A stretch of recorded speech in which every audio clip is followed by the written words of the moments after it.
రాజనరసింహ చెప్పారు మంత్రి అని కూడా ప్రచురించారు. ఇక రైతులకు మద్దతుగా కవిత రణం. ఆర్డీఓ కార్యాలయం ముట్టడి, భూసేకరణ నిరసిస్తూ రైతులతో కలిసి బైఠాయింపు. ఇక ఫాతిమా ఓవైసీ కళాశాల కూల్చివేతకు రంగం సిద్ధమవుతుందా అన్న ప్రశ్న కూడా తలెత్తుతుంది. దాని గురించి కూడా మరి ప్రచురించడం అయితే జరిగింది. ఇంకా టీడీపీ వర్కింగ్ ప్రెసిడెంట్గా నారా లోకేష్ కూడా మరి ఆయన పొలిట్ బ్యూరోతో సహా కీలక కమిటీలు వేశారు చంద్రబాబు అని కూడా ప్రచురించారు. డీలిమిటేషన్ దక్షిణాదికి శిక్ష, బగ్గుమంటున్న సౌత్ స్టేట్స్, మోడీ దేశద్రోహ చర్యలు, రాహుల్ ధ్వజమెత్తారని, అందరినీ సంప్రదించాకే నిర్ణయం తీసుకుంటామని కేంద్రం, దక్షిణ భారత్ అంటూ బలమైన ప్రజా ఉద్యమం, బీఆర్ఎస్ వార్నింగ్, మన తలలపై వేలాడుతున్న కత్తి మనపైనే పడింది, డీలిమిటేషన్పై స్టాలిన్ ఫైర్, నేటి నుంచి పార్లమెంట్ ప్రత్యేక సమావేశాలు జరగనున్నాయి. డీలిమిటేషన్ బిల్లుపై సౌత్ స్టేట్స్ తీవ్ర అభ్యంతరం వ్యక్తం చేస్తున్నాయి. పార్లమెంట్ నియోజకవర్గాల పెంపుతో సౌత్ను పూర్తిగా పక్కన పెట్టడమేనని సౌత్ స్టేట్ సీఎంలతో పాటు ప్రాంతీయ పార్టీలు తీవ్ర ఆగ్రహాన్ని ప్రదర్శిస్తున్నాయి. చట్టసభలో మహిళలకు 33% రిజర్వేషన్లు అమలు చేసేందుకు నియోజకవర్గాల పునర్విభజన బిల్లును తీసుకొచ్చిన కేంద్ర ప్రభుత్వం గురువారం దానిని లోక్సభలో ప్రవేశపెట్టనుంది. కేంద్ర న్యాయశాఖ మంత్రి అర్జున్ రామ్ మెఘవాల్ ఈ బిల్లును సభ ముందుకు తీసుకురానున్నారు. అనంతరం బిల్లుపై చర్చ జరగనుంది. ఇప్పుడు లోక్సభ స్థానాలను గరిష్టంగా 850 వరకు పెంచాలని బిల్లులో కేంద్రం ప్రతిపాదించింది. ఇందులో రాష్ట్రాల నుంచి ఎన్నికయ్యే వారి సంఖ్య 815కు గాను మరి కేంద్ర పాలిత ప్రాంతాల నుంచి 35గా పేర్కొంది. ఇందుకోసం రాజ్యాంగంలోని ఆర్టికల్ 81ని సవరించాలని నిర్ణయించింది. ఇప్పటి వరకు ఆర్టికల్ 81 కింద రాష్ట్రాల నుంచి ఎన్నికయ్యే గరిష్ట లోక్సభ సభ్యుల సంఖ్య 530, కేంద్ర పాలిత ప్రాంతాల నుంచి ఎన్నికయ్యే వారి గరిష్ట సంఖ్య 20గా ఉంది. కానీ ప్రస్తుతం 543 లోక్సభ స్థానాలకి ఎన్నికలు జరుగుతున్నాయి. ప్రతిపాదిత నియోజకవర్గాల పునర్విభజన ప్రక్రియపై చర్చ మొదలయ్యే కొద్దీ భారతీయ జనతా పార్టీ దక్షిణ రాష్ట్రాల నుండి ప్రతిఘటనను ఎదుర్కొంటుంది. సౌత్లోని ఉత్తరాది పార్టీ ముద్ర, మరి అదేవిధంగా దక్షిణ భారత్, తెలంగాణలోని ప్రతిపక్ష పార్టీ భారత రాష్ట్ర సమితి కూడా ఈ విషయంలో గట్టి వైఖరిని అవలంబించింది. చర్య దక్షిణ భారత్ అంతటా బలమైన ప్రజా ఉద్యమానికి దారితీయవచ్చునని ఆ పార్టీ నేత కేటీఆర్ హెచ్చరించారు. రాజకీయ ప్రాబల్యం తగ్గితే దక్షిణాది సమాజం మూగ ప్రేక్షక పాత్ర వహించదని ఆయన పేర్కొన్నారు. చంద్రబాబు నాయుడు నేతృత్వంలోని తెలుగుదేశం పార్టీ మాత్రం ఇందుకు మినహాయింపుగా నిలిచింది. పునర్విభజనలో న్యాయం జరగాలని కోరుతూనే ఎన్డీఏ భాగస్వామిగా ఉన్న టీడీపీ కేంద్రంలోని బీజేపీ ప్రభుత్వంతో నేరుగా ఘర్షణ పడకుండా జాగ్రత్తగా వ్యవహరిస్తుంది. తమిళనాడులో అధికార డీఎంకే ఈ అంశాన్ని తన ద్రావిడ మరియు బీజేపీ వ్యతిరేకవాదాన్ని బలోపేతం చేయడానికి వాడుకుంటుంది. లెఫ్ట్ ప్రభుత్వం ఉన్న కేరళలో ఈ వివాదం బీజేపీ రాజకీయ విస్తరణను మరింత అడ్డుకునే అవకాశం ఉంది. పుదుచ్చేరిలో కూడా ఈ అంశం ఎన్డీఏ లోపల అంతర్గత ఒత్తిడిని కలిగించవచ్చును.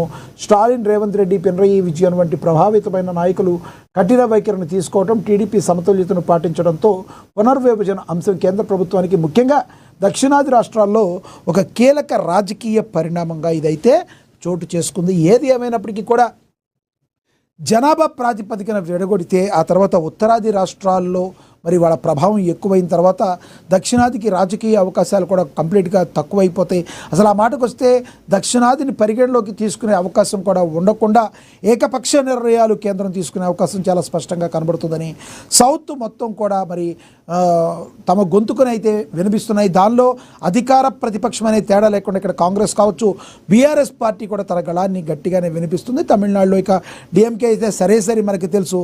కానీ ఉమ్మడి ఆంధ్రప్రదేశ్లో ముఖ్యమంత్రిగా ఉండి ఎన్డీఏలో భాగస్వామ్యంగా ఉన్న టీడీపీ మాత్రం కొంత సంయమనం పాటిస్తూ కేంద్ర ప్రభుత్వంతో మరి ఘర్షణకు దిగకుండా సమయస్ఫూర్తిగా సామరస్య వాతావరణంలో తాము ఏం కోరుకుంటున్నామో కేంద్రానికి విన్నవించుకునే విధంగా అడుగులు వేస్తుంది. ఏది ఏమైనప్పటికీ కూడా ఇది ఈరోజు పార్లమెంట్లో ఇది చర్చ జరగబోతుంది. దీని గురించి ఏం జరుగుతుందో అని అందరూ కూడా మరి అనుకుంటున్నారు. ఇది ఒక రాజకీయ పరిణామాల్లో తీవ్ర పరిణామంగా ఈ డీలిమిటేషన్ ప్రక్రియను అయితే మనందరం కూడా భావించవచ్చు. ఆర్టికల్ 81 ఆధారంగా ఈ డీలిమిటేషన్ చేయాలనుకుని కేంద్ర ప్రభుత్వం చూస్తుందని ప్రచురించారు. ఇక అదేవిధంగా చూసుకుంటే చాపరెక్కుతా ప్లీజ్ బీజేపీ ఎమ్మెల్యే పాయల్ శంకర్ వింత సోకు. మరి ఆదిలాబాద్ జిల్లా పర్యటన ముగించుకుని తిరుగు ప్రయాణమవుతున్న రాష్ట్ర మంత్రి పొన్నం ప్రభాకర్ హెలికాప్టర్ను బీజేపీ ఎమ్మెల్యే పాయల్ శంకర్ అనూహ్యంగా ఎక్కడం మంత్రిని షాక్కు గురిచేసింది. సాధారణంగా అధికార ప్రతిపక్ష నేతల మధ్య పచ్చగడ్డి వేస్తే బగ్గుమని రాజకీయ వాతావరణం ఉండే తరుణంలో ఇద్దరు భిన్నమైన ధృవాల నేతలు కలిసి ఒకే హెలికాప్టర్లో గగన విహారం చేయడం ఇప్పుడు సోషల్ మీడియాలో వైరల్గా మారింది. వివరాల్లోకి వెళితే మంత్రి పొన్నం ప్రభాకర్ ఆదిలాబాద్ పర్యటన ముగించుకుని ఎయిర్డ్రోమ్ వద్దకు చేరుకోగా అక్కడ బీజేపీ ఎమ్మెల్యే పాయల్ శంకర్ కూడా వచ్చారు. మంత్రి తన హెలికాప్టర్ ఎక్కుతుండగా ఎమ్మెల్యే కూడా లోపలికి వెళ్లేందుకు ప్రయత్నించారు. భద్రతా కారణాల దృష్ట్యా, రాజకీయ సమీకరణాల దృష్ట్యా మంత్రి పొన్నం ఆయన్ను వారించినప్పటికీ పాయల్ శంకర్ వినలేదు. దీని గురించి కూడా ఒకసారి చూద్దాం. ఆదిలాబాద్ ఎయిర్పోర్ట్ మాస్టర్ ప్లాన్ వివాదం కొన్ని రోజులుగా చర్చ జరుగుతున్న నేపథ్యంలో భూములను విహంగ వీక్షణం ద్వారా పరిశీలించాల్సిందేనని ఆయన పట్టుబట్టారు.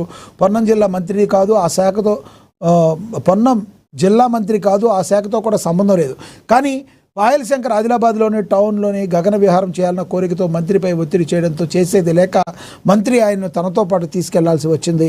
ఇటీవల కేంద్ర పౌర విమానయాన శాఖ మంత్రి రామ్మోహన్ నాయుడు ఆదిలాబాద్ ఎయిర్పోర్ట్ ఏర్పాటుపై అధికారుల బృందాన్ని పంపిస్తామని ప్రకటించారు. ఈ హఠాత్ పరిణామంతో మంత్రి పొన్నం ప్రభాకర్ వింత అనుభవాన్ని ఎదుర్కోవాల్సి వచ్చింది. ఏమయ్యా పాయల్ శంకర్ గారు, ఏంటి మీరు అంతకుముందు ఎప్పుడు చేప ఎక్కలేదా, మరీ చిన్నపిల్లలాగా మారం చేస్తున్నారంటూ అక్కడ ఉన్న వాళ్ళందరూ కూడా పక్కున నవ్వుకున్నట్టుగా కూడా మనకి దీని ప్రకారం అర్థం అవుతుంది.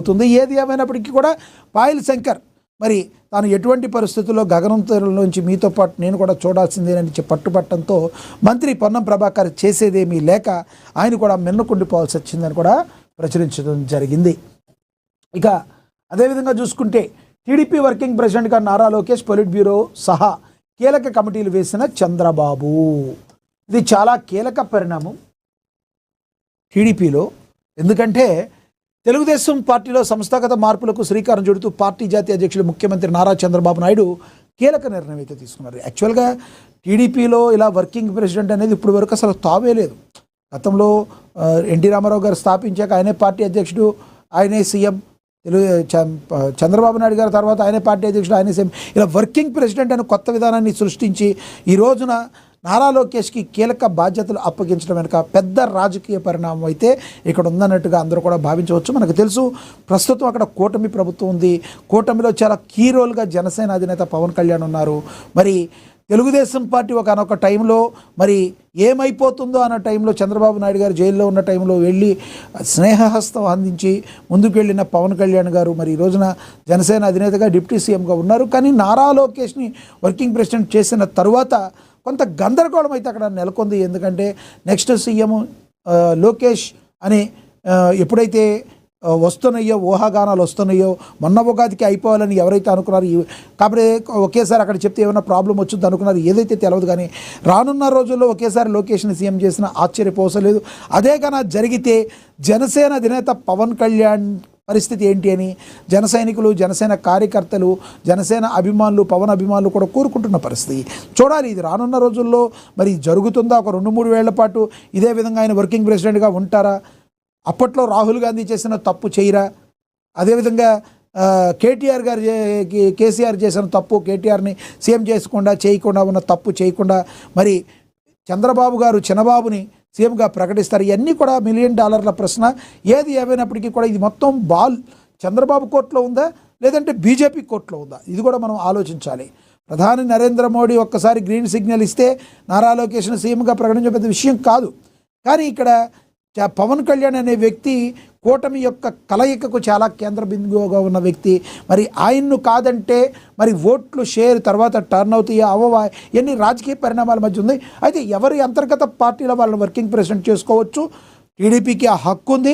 నారా లోకేష్ గారు వర్కింగ్ ప్రెసిడెంట్ అయినంత మాత్రాన ఇమీడియట్లీ పోయింది. కానీ వర్కింగ్ ప్రెసిడెంట్ కీలక బాధ్యతలు అప్పగించిన తదుపరి సీఎంఏ కదా అని ప్రశ్న అందరిలోనూ ఉత్పన్నమవుతున్న మాట వాస్తవం. దీని అందరం కూడా మనం గమనించాలి.